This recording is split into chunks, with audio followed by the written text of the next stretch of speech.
Bonjour mesdames et messieurs. Bonjour à nos frères et sœurs africains. Aujourd'hui, nous avons avec nous le docteur Atta, qui est chef du service de neurologie. Il va prendre la parole. Nous allons lui poser quelques questions sur les différentes procédures que nous avons suivies. C'est un grand honneur pour moi de me tenir ici et Shadaker est l'un des meilleurs établissements médicaux de Delhi et de la région et aussi très abordable. Bonjour docteur Atta. Bonjour. J'espère que tout va bien pour vous. Oui, je vais bien. Nous avons quelques questions à vous poser et nous pensons que les spectateurs trouveront vos réponses très instructives. Pouvez-vous, s'il vous plaît, nous parler un peu des différentes... Tout d'abord, pouvez-vous vous présenter, nous dire exactement ce que vous faites et combien d'années d'expérience vous... Je suis le docteur Atam Pretsing. Je suis chef du NIRD Shardakir Health City. Très bien. À Noida et j'exerce dans le domaine des connaissances médicales depuis 20 ans. Oh, c'est un sacré nombre d'années. Et au cours de ces 20 dernières années, nous avons vu toutes sortes de patients. Le plus souvent, la neurologie concerne les maux de tête, les céphalées, la migraine ou tout type de mal de tête. Cela relève de la neurologie. Ensuite, il y a les crises, les convulsions. Très bien, cela relève aussi de la neurologie et parfois les crises peuvent évoluer vers l'épilepsie, des crises récurrentes. Cela relève de l'épilepsie. D'accord. Et nous avons ici une unité spéciale de surveillance pour les patients épileptiques appelée unité de surveillance VDG que nous allons mettre en place dans les prochains mois. Grâce à cela, nous pourrons planifier des traitements préchirurgicaux pour les patients atteints d'épilepsie. Ceux qui ont des tumeurs cérébrales, des traumatismes crâniens, certaines malformations du développement, tout cela sera pris en charge par nous. Ensuite viennent les AVC, les accidents vasculaires cérébraux. La paralysie, tout cela. Ce sont des maladies très courantes. Ensuite viennent la sclérose en plaques, les démences, les symptômes de Parkinson, la maladie de Parkinson, les personnes qui n'arrivent pas à marcher correctement ou qui sont raides, qui ont des tremblements dans les mains. Notre objectif est donc de mettre en place des soins de pointe pour toutes sortes de maladies neurologiques chez nous.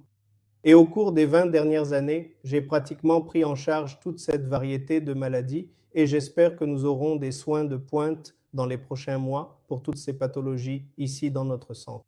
Très bien. Et alors, quels sont généralement les signaux d'alerte? Quels sont les premiers symptômes qui peuvent indiquer qu'il y a un problème, que je dois consulter un neurologue le plus rapidement possible?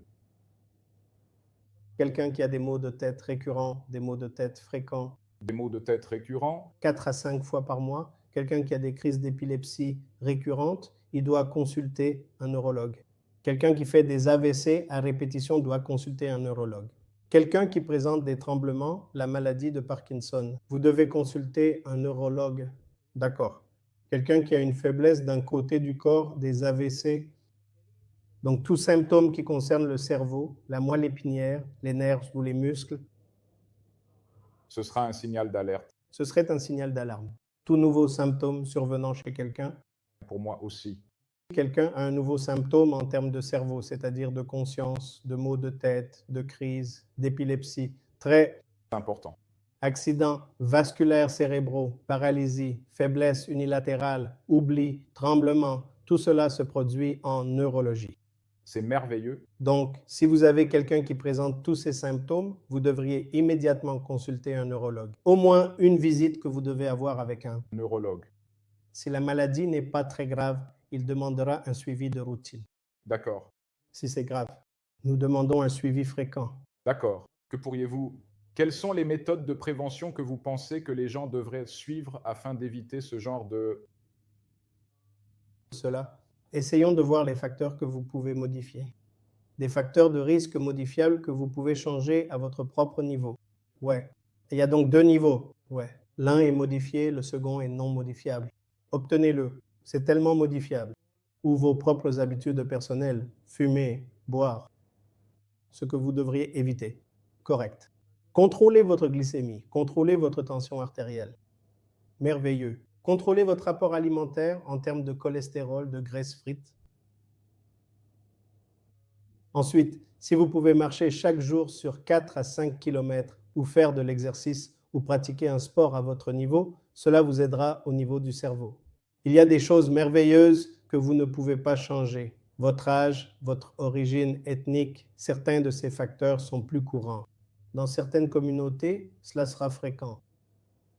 D'accord, donc l'âge, l'origine ethnique, la race, Cela ne peut pas être changé. Avec l'âge, le risque d'AVC augmente. Les maladies vasculaires augmentent.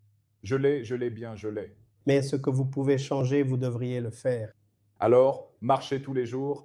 Au moins 1 heure de marche, un peu d'exercice, soyez actif, contrôlez votre glycémie, contrôlez votre tension artérielle, contrôlez votre consommation de sel, évitez les graisses, l'alcool free, la caféine, pas trop de caféine, les drogues que vous devriez éviter de fumer, le tabac qui vous aide. C'est une information merveilleuse, merveilleuse. Nous sommes vraiment reconnaissants au docteur être ici pour expliquer tout cela en détail. Nous pensons que cela va être très instructif pour nos spectateurs. Nous voulons vous remercier pour votre temps. Merci beaucoup. Et nous espérons vous revoir très bientôt. Oui. Merci beaucoup. Merci.